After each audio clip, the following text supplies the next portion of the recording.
攞張 check， 最多寫俾你嘅啫。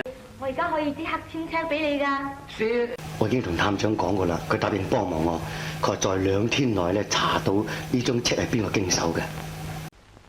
點解呢個月使咁多錢家用啊？咦？仲有張 check3000蚊嘅，係咩嚟㗎？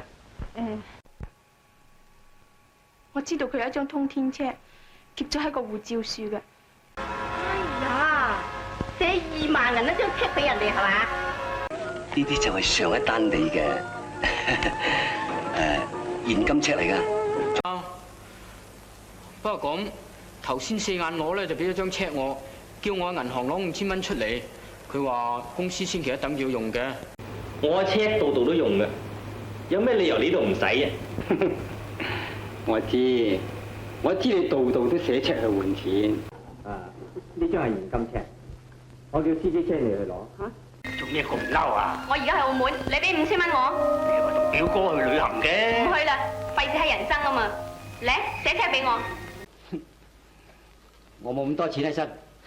你啲闊佬梗係冇咁多錢喺身啦，你有 check 簿㗎嘛？